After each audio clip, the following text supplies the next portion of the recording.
everyone, I'm Alex and I'm the hands behind Lovecraft Crochet. My plushies are for the anxious, depressed, autistic, and neurodivergent. Small enough to travel in a purse, backpack, diaper bag, or even your pocket. You can check out my Facebook page or TikTok to see what patterns are available and stay tuned for the new ones coming out. I also make hats, scarves, blankets, and dice bags for the tabletop gamer or dice goblin in your life. Feel free to order through the page, TikTok DMs, or via email at love.craft.crochet@gmail.com. Now, on to the segment. Due to the graphic and disturbing nature of the crimes discussed, listener discretion is advised. Retrostatic Radio presents Killing 15 Minutes. Hello and welcome to Killing 15 Minutes, where you get your true crime fix in 15 minutes or less, or your podcast is free. I'm your writer, Sam Rossi, and shortly I'll be handing over a rough draft of a script to my brother, AJ, who hasn't read it, who's most likely has no idea what we're talking about. This should be fun. Good luck, bro. Hi there, neighbors. This is part 2 of 4 of our 2-year anniversary episode on Ted Kaczynski, the Unabomber. Can you say Unabomber? I bet you can. Very good. Thanks, Sam. Wow.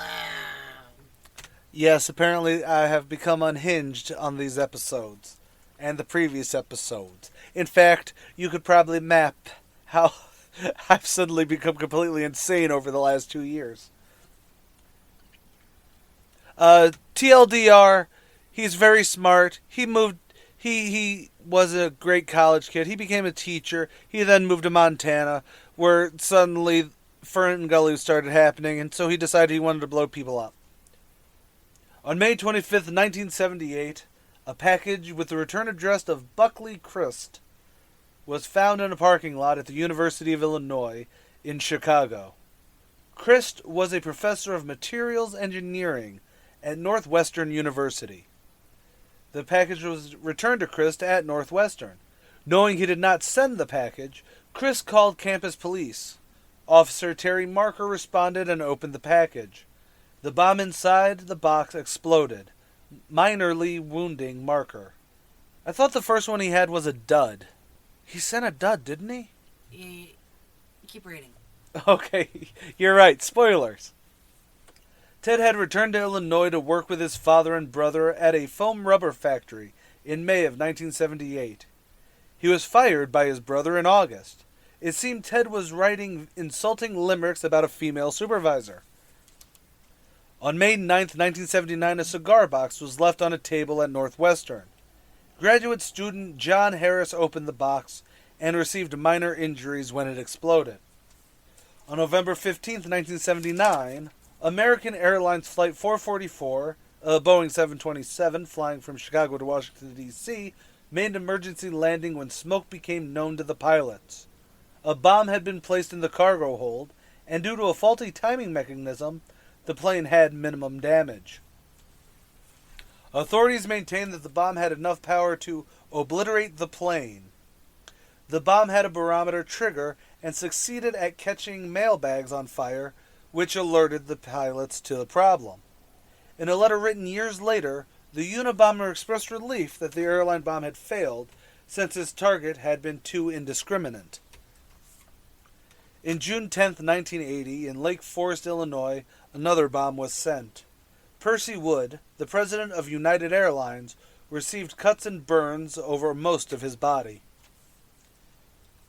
On October 8, 1981, a package was found in a hallway at the university. The university being Northwestern again? Yes.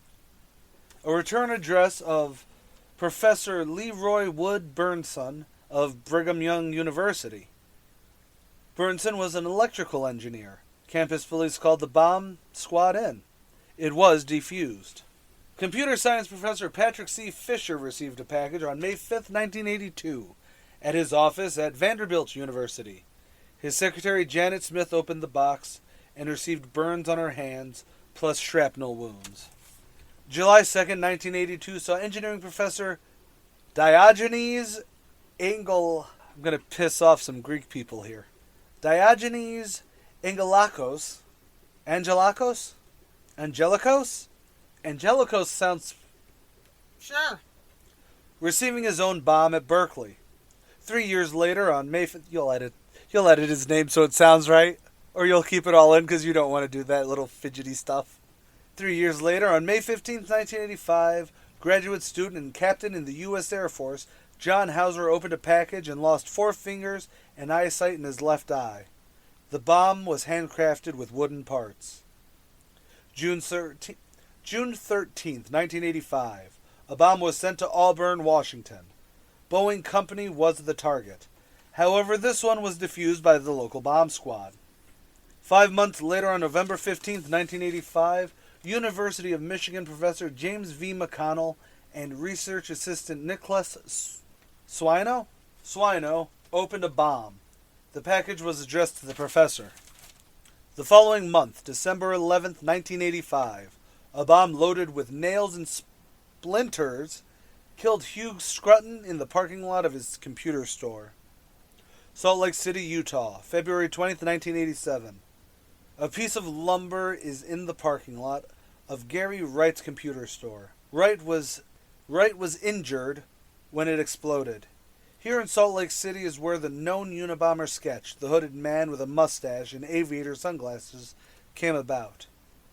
June 22nd, 1993. A bomb was mailed to the home of Charles Epstein, a geneticist. He lost 3 fingers. This was in Tiburon, California. 2 days later, June 24th, 1993, a bomb was mailed to David Gelernter, a professor of computer science at Yale University. He lost use of his right hand. Advertising executive Thomas J. Mauser of Burson and Marsteller, a public relations and communication firm located in New York City, received his mail with a package at his North Caldwell, New Jersey home. The package exploded and killed the man. A letter sent to New York Times from the Unabomber, dated April 20th, 1995, said that Mauser was sent a bomb to do his work with Exxon after the Exxon Valdez oil spill. That happened in 1989 in Alaska. April 24th, 4 days later, in Sacramento, California, Grant Brent Murray, the president of the timber industry lobbying group, California Forestry Association, received a package addressed to the former president, William Dennison. When it exploded, he had lost his life. Shortly after the death of Murray, geneticist Philip Sharp at Massachusetts Institute of Technology received a letter of the threatening kind. That's how you're going to phrase that, Sam? Yes. Okay. Between 1978 and 1995, Ted either hand-delivered or mailed 16 bombs, each bomb more sophisticated than the last. A total of 3 people died, while 23 were injured. Many of the bombs contained the letters FC. Ted later stated that stood for Freedom Club. Ted left false clues and took extreme care of hiding his fingerprints. The fingerprints found on the bombs did not match Ted, whose fingerprints were found on the letters. See, that's interesting. I assumed that once we started getting into just listing off his bomb things, that this would ultimately just be what he did. Yes. And it's weird. I never think about how many bombs he actually sent. Like, every time I think about it, I think about, the 3 people that died. And 1 or 2 others. You know what I mean? Yeah. Like I said, I thought he sent a dud, and I think I'm confusing that with the plane. Because it was faulty. Right. But his escalation is a phenomenal... It is a quintessential thing to look at when it comes to serial killer escalations. Well, technically, he is a serial killer. But then people don't think of bombings as serial killings. Right. You know what I mean? And also his batting average is actually really fucking bad. This is true. But it's what, like I was saying, it's exactly how you look at the escalation that usually happens. We famously, and I say famously to the hundreds of people that listen, in that one episode with the guy whose only crime, I use air quotes there, was kidnapping the mother and daughter from the, which is where we brought up I think it was the big one that we brought up that there isn't, that could not have been his first crime. Could it have been his first kidnapping? Sure. Could it have been his first rape/murder? Possibly. But that is the end of a spree, not the start of one. Whereas this is perfect because you see him trying to dial in the shot. You know what I mean?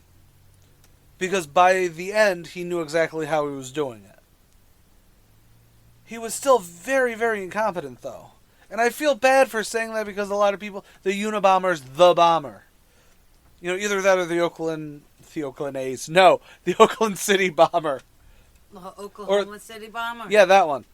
You know what I mean? Those are the two major bombs you think of when you think of bomb. Well, that and Gem and the Holograms live action movie. But I did. I went to theaters and saw it. I was one of the people who spent $15,000 its opening weekend. That's what it pulled. Wow. I'm sure it maybe cracked $1 million by the end because it did have a global release, if I remember rightly. But Jesus Christ. Anyways, so besides that giant bomb, when you think of it, you think Ted Kaczynski. He's a smart kid. Yeah. But you don't think of his 16 bombs, he failed delivery on several of them. He failed, or not necessarily failed delivery, but he was thwarted before they could go off. Yep. He misdelivered a few. A couple. But only because he didn't know who the hell he was actually targeting. Like, to me... He took, if I remember correctly, he did all of his research at the library, and it was back then before the internet. Well, obviously. Really before the internet became a big thing. Because the internet did exist, it was just not the internet we know. When he was doing... Early 90s. Early 90s would still be mostly government and mostly government buildings. No, 95 probably did start seeing the home, like... The beginning of the AOL boom. But even then, it would be not what it was. Right. But, true, and he also famously did not have a fucking computer. This is true. But this is why you can go to your local libraries now and get the internet. This is true. Support your public libraries. Anything else you want to add? If you're going to be a mad bomber, zero in your stuff at home and then start sending out your packages. Because we don't need to see we don't want to see how the sausage gets made, okay? You start strong, you end strong. If we start seeing how many times you fuck up, the only reason the Unabomber is very famed now is because you don't see the fuck-ups. Similar to now, we have the Zodiac Killer as this huge mythical figure, when I still think he was like 3 separate cases that people tried tying together. Because I don't think the dude who killed the cabbie and that small spree, I would call that a spree because he did send in scraps of the cabbie's shirt, I think, or maybe was it the shirt? I think it was a shirt. Those are linked, but before that, you see a completely different MO and everything. But that's its own thing. And one day we will do the Zodiac, I swear. It will be more unhinged than this. Oh yes. What do you have to add?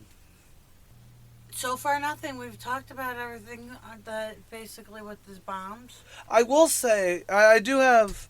I don't know if you discovered this during research. Did he have any real goals of the specific... Like, I sort of get him sending them to geneticists. But, like, were they specifically in a field that would be, like... special? You know what I mean? Not that I can remember. Like, I can understand him sending it to computer scientists and computer engineers as well. But were they working on something specific? Like, he brought up, I targeted this person because of the Exxon Valdez. Which, fair. Or fair insofar as I understand that train of logic. Yeah. But it almost comes off haphazard. And it could just be because we're reading it in a very truncated format. That it doesn't come off like, oh, I targeted this person because he's working on artificial intelligence as it pertains to military contracts. Or, you know what I mean? Or this guy, I totally understand why he targeted the timber lobbyist too. Yeah. Not sure about the one in California. I would assume that, especially if he was very upset about his personal, slice of Montana getting cut up because he didn't actually own most of the property. Yeah. I believe it was squatting, wasn't he? Or did he actually own... Oh, his brother owned the property, technically. Oh, okay. But you understand what I mean? Where it's like... Maybe it is because I'm reading it in a truncated form that it feels much more like... he lobbed it over to Berkeley because he was linked to Berkeley. He did some Michigan shit because he was linked to Illinois. You know what I mean? Right. Whereas it's not like, I want to change the world, so I know, because I'm smart, this person is, in the pocket of this and they're working on that. So if I took him out, even if it doesn't stop the machine uprise of Skynet, it'll at least postpone Judgment Day. I know does that make sense? Makes perfect sense. You don't kill... If you kill Dyson in Terminator 2, that doesn't stop Skynet from coming about. It just means that it postpones it. Yes. So then you get the really crap-ass... every film after T2. I wanted to like Dark Fate. I did. Or whatever that one with Linda Hamilton coming back. I have to say that I liked that reboot. I wanted to like it. I wanted so bad to like it. I know. Anyways, anything else? Not really. I'm now underwhelmed by the Unabomber. I'm sorry. He's not smart. He's pathetic. Like most of our killers that especially the ones we deep dive on, I find that they're not cool. I'm sorry that you feel this way. You have broken the mystique, Sam. I apologize. It's fine. I think my son is home, though. Yes. All right. I'm Sam Rossi. And I'm AJ Carey. Later, y'all. Stay golden, pony boy. Killing 15 Minutes is hosted by Arthur Carey, with scripts written and researched by Sam Rossi. If you like this episode or want to stay updated on this series, consider following Killing 15 Minutes on Patreon or Retrostatic Radio on all major social media platforms. Good night and God bless. You're watching Retrostatic Radio. Wheel of Random is turn, turn, turn. Tell us the 15 minutes we shall learn. I'm Sam Rossi, writer and co-host of Randomly 15 Minutes, where the wheel of randomness gives me the topic and I write about it. I'm Megan Klodnicki, and I'm the host of Randomly 15 Minutes. I cold read what Sam writes and learn in real time about a random topic. You can find us on all major podcast platforms and YouTube. Follow us on Facebook at Randomly 15 Minutes to get more random facts.